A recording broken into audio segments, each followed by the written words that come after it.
Praise the Lord, जय मसीह की। यह वीडियो केवल मसीहियों के लिए बनाया गया है जिन्होंने अपना जीवन प्रभु यीशु मसीह को दिया है। इस वीडियो से हमारा मकसद किसी व्यक्ति, जाति, धर्म अथवा संस्थाओं को ठेस पहुंचाना या उनके अनुयायियों का अपमान करना नहीं, बल्कि बाइबल की शिक्षाओं को आम लोगों तक पहुंचाना है। मुमकिन है कि बाइबल की ये शिक्षाएं कुछ लोगों की विचारधाराओं से मेल नहीं खाती, अतः उनसे अनुरोध है कि वे खुद को इस वीडियो से दूर रखें ताकि उनकी विचारधाराओं को ठेस न पहुंचे। आइए अब हम परमेश्वर का जीवित और सामर्थी वचन सुनते हैं भाई पॉल राजू के द्वारा। Praise the Lord. मैं पिता परमेश्वर को धन्यवाद देता हूं और उसकी स्तुति आराधना करता हूं कि आज से फिर उसने हमें एक सुंदर अवसर दिया और एक सुंदर वचन के साथ आपके सन्मुख आने का सौभाग्य दिया। प्रियो, मैं आशा करता हूं कि सब आप अच्छे होंगे, प्रभु में बढ़ रहे होंगे और प्रभु की संगति में परमेश्वर के वचन से, परमेश्वर के द्वारा दी हुई बातों को सुनकर अपने आत्मिक जीवन को उन्नतिमान बना रहे होंगे। प्रियो, मैं आशा करता हूं और विश्वास करता हूं कि आप मेरे इस वीडियो को ज़्यादा से ज़्यादा लोगों तक पहुंचा रहे होंगे और इसे शेयर कर रहे होंगे, सब्सक्राइब कर रहे होंगे, क्योंकि ये हमारी सेवा नहीं है, प्रभु के राज्य की सेवा है। और इसमें आप अपना योगदान दें, इसमें अपनी सेवा को दें, परमेश्वर के राज्य की बढ़ोतरी के लिए बहुत से आशीषों का आप कारण बने। आमीन। मैं पिता परमेश्वर को धन्यवाद देते हुए इस नए संदेश के साथ आपके सामने आया हूँ। प्रियो, आज का जो हमारा विषय है, यह एक ऐसा विषय है कि जिसको लेकर आज हमारे मसीह समाज में बहुत से लोग इस सवाल को लेकर उलझे हुए हैं। हाँ प्रियो, दरअसल आज हमारी मसीहत में बहुत से ऐसे घर, बहुत से ऐसे परिवार, बहुत से ऐसे लोग, बहुत से ऐसे जवान हैं जो इस सवालों के अंदर उलझे हुए हैं। सवाल ये है कि क्या मसीहों को फिल्मी गीत सुनना उचित है? हाँ प्रियो, आपने ठीक सुना। क्या मसीहों को फिल्मी गीत सुनना उचित है? बाइबल इस बारे में क्या बतलाती है? मसीही फिल्मी गीत को सुन सकते हैं या नहीं? यह एक विवाद का विषय है, क्योंकि यदि बाइबल काल की बात की जाए तो उस समय भिन्न भिन्न प्रकार के गीत एवं सुने जाते थे, गाए जाते थे। जैसे विवाह का गीत, भजन संहिता 45 को जब आप पढ़ेंगे, श्रेष्ठ गीत तो सारा प्रेम के गीत से ही भरा हुआ है। फसल के गीत, करूबों के गीत, दूसरा राजा 19:21 से 28 तक, भजन संहिता 130, हबक्कूक 6 का 1 से 3, विलाप का गीत, दूसरा सामुएल 1 उसका 19 से 23, 3 का 33 से लेकर 34, और इस तरीके से बहुत से गीत बाइबल के अंदर पाए जाते हैं। हाँ प्रियो, जब हम इन गीतों के संबंध में जानना चाहते हैं या सोचते हैं या सुनते हैं, तो इन गीतों का प्रयोग किस प्रकार से होता था? आजकल उन गीतों के साथ इन गीतों की तुलना की जा सकती है? पुराने नियम के काल में भी ऐसे गीत नहीं गाए जाते थे जैसे आज के दिनों में गाए जाते हैं। जैसे फिल्मी संगीत, फिल्मी गीत बजाए जाते हैं, गाए जाते हैं, और इन गीतों से बहुत से जवान, बहुत से लोग, बहुत से घरों में परमेश्वर की आशीष रुकी हुई है, वंचित है। हाँ प्रियो, मैं आपको बताना चाहता हूँ, परमेश्वर की आराधना और स्तुति के लिए गाए जाने वाले गीत जैसे कि आजकल गाए जाते हैं, मद्यपान सभाओं में गीतों का चलन था, वैसे गीत नहीं होते थे। यशाया 24:9 और आमोस 6:4 से 7 में जैसे आजकल गज़लें गाई जाती हैं, प्रेम के व्यंजनों के साथ प्रेम गीतों का भी चलन था, जिसका सबसे अच्छा उदाहरण श्रेष्ठ गीत की पुस्तक में हमें देखने को मिलता है। बाइबलीय काल में प्रेम गीत गाने और सुनने को बुरा नहीं माना जाता था। परमेश्वर और हिजकेल के मध्य हुए वार्तालाप से एक बात को बोध किया जा सकता है कि उस समय मधुर प्रेम गीतों का चलन हुआ करता था। हिजकेल की पुस्तक उसका 33 का 32 पद जब आप पढ़ेंगे तब आप इस बात को समझ सकते हैं। अतः पुराने नियम काल में विभिन्न प्रकार के गीतों को इस्राएली द्वारा गाए जाते थे, सुने जाते थे तथा उन पर भरपूर आनंद भी उठाते थे। लेकिन सवाल ये उठता है कि क्या मसीहों को क्रिश्चियनिटी में आज मसीहों को क्या फिल्मी गीत सुने जा सकते हैं? क्या वो सुन सकते हैं? प्रियो, प्रश्न आज कलीसिया में एक विवाद का विषय बना हुआ है, परंतु सांसारिक क्रियाकलापों के विषय में पौलुस द्वारा कहे गए स्पष्ट शब्दों में मसीहों को मार्गदर्शन देते हुए पौलुस कहता है, पहला कुरिन्थियों 10 उसका 23 में, कि सब वस्तुएं मेरे लिए उचित तो है, परंतु सब लाभ की नहीं। सब वस्तुएं मेरे लिए उचित तो है, परंतु सब वस्तुओं से उन्नति नहीं। हाँ प्रियो, पौलुस कहता है सबसे हमारी उन्नति नहीं है। अतः बाइबल में मसीहों को सब बातों में संतुलन बनाए रखना और शिक्षाप्रद ज्ञान के साथ इन कामों को करना उचित है। साथ ही साथ ये भी बताती है कि सब कामों में आत्मिक उन्नति से मिलने वाली उन्नति जो आपको आत्मिकता में बढ़ाए, उसको लेके चलना चाहिए। यदि आप फिल्मी गीत सुनते हैं तो उससे कोई लाभ अगर नहीं है तो ये सुनना आपके लिए उचित नहीं है। परंतु आपको अश्लील गीत, फालतू वल्गर गीत और ऐसे मजाकिया गीतों को सुनने के लिए बाइबल सीधे सीधे तौर पर आपको उससे रोकती है।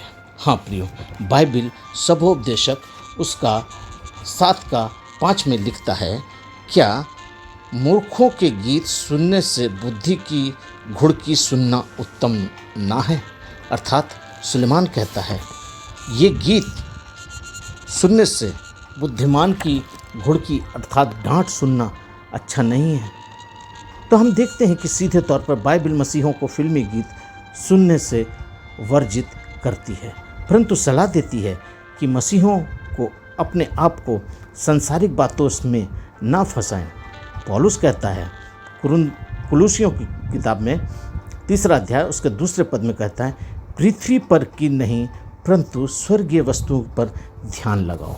हाँ प्रियो, बाइबल इस बात पे हमें बतलाती है कि हमको पृथ्वी पर की बातों पर नहीं, परंतु संसार की बातों पर नहीं, परंतु स्वर्गीय बातों की ओर अपना ध्यान लगाना चाहिए। बाइबल ये भी शिक्षा देती है कि मसीहों को इस संसार में होकर भी इस संसार के समान नहीं बनना है। हाँ प्रियो, इस संसार में रहते हुए भी हमें संसार के समान नहीं बनना है। आपको फिल्मी गीतों का गुलाम ना बना दें, आपको फिल्मी गीतों का गुलाम ना बना दें, क्योंकि हम इस सब बातों को लिए नहीं बनाए गए हैं। हमें मसीह ने संसार में से चुन लिया है ताकि हमें पिता के लिए एक राज्य का याजक बनाए।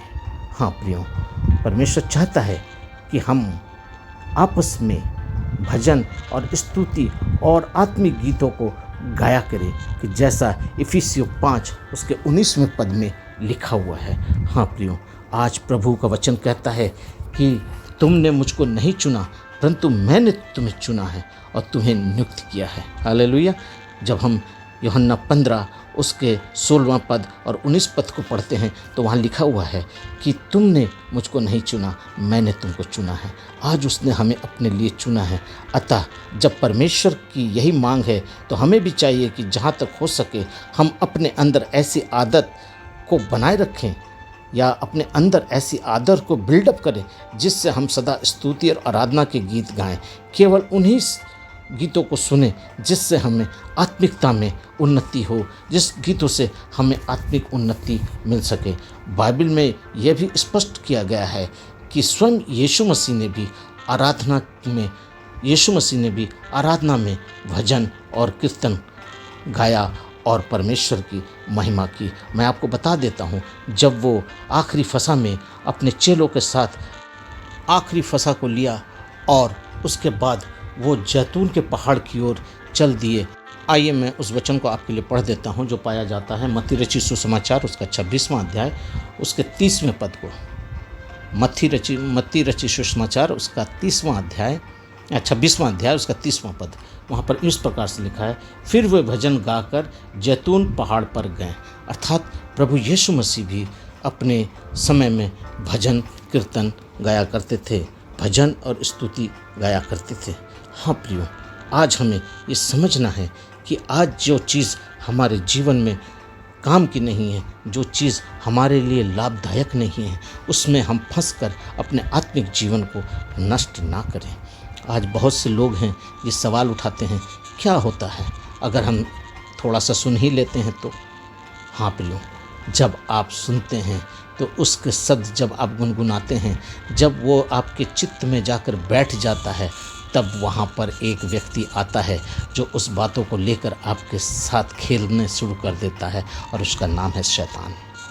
हाँ प्रियो, वो शैतान आएगा, आपको समझाएगा, अरे कुछ नहीं होता, ज़रा सा सुन लो, ज़रा सा सुन लो, ज़रा सा देख लो, ज़रा सा समझ लो।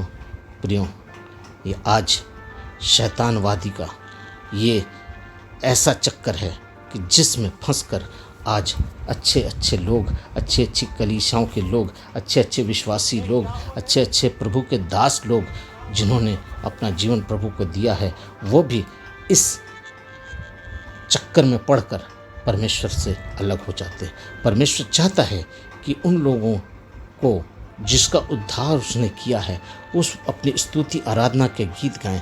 तो जब प्रभु हमसे ये चाहता है, तो क्यों ना हम ऐसे ही कुछ करें जिससे हमारा जीवन जो है उन्नति पाए और प्रसन्नचित्त रहे।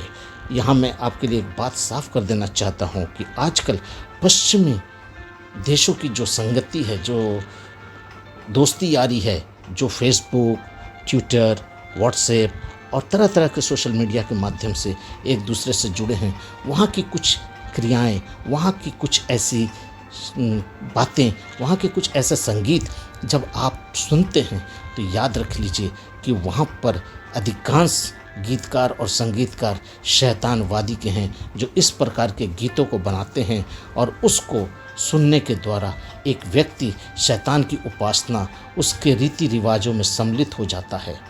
गीत इस प्रकार के लिखे जाते हैं कि उनको गाते समय शैतान की स्तुति के स्वर निकलते हैं, और ये बात स्वयं शैतान का जो चर्च है, चर्च ऑफ सैटनिक, उसके द्वारा ये अमेरिका के एक टीवी शो में ये बात बताई गई है कि आज शैतान संगीत के माध्यम से ही कलीसियाओं को बर्बाद कर रहा है, कलीसियाओं के अंदर घुस रहा है, चाहे वो संसारिक गीत हो, चाहे वो आत्मिक गीत हो। आज आत्मिक गीतों को लोगों ने इतना मॉडर्न बना दिया है, इतना दिखावा कर दिया है, लाइट लगाकर, धुआं उड़ाकर और तरह तरह के अपने आप को सजाकर, अपने इंस्ट्रूमेंट को बनाकर, अपने वेशभूषा को बनाकर, लंबे लंबे बाल, लंबी लंबी दाढ़ी, हैं, बड़े बड़े कोट पैंट, तरह तरह के स्टाइल से आज प्रभु की आराधना की जा रही है। सोचिए जरा कि मेरा यीशु देखता होगा तो बोलता होगा,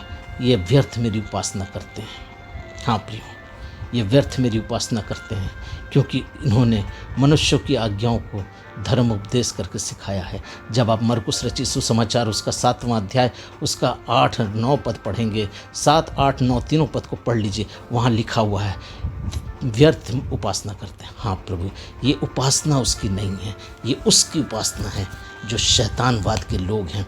हाँ प्रियो, मैं आपको बताना चाहता हूँ, जिस संगीत में आपकी आत्मा ना हिल जाए, जिस संगीत से आपका मन विचलित ना हो जाए, जिस संगीत से आपके मन में कोलाहल ना होने लगे, हलचल ना उठने लगे, वो संगीत प्रभु का हो ही नहीं सकता।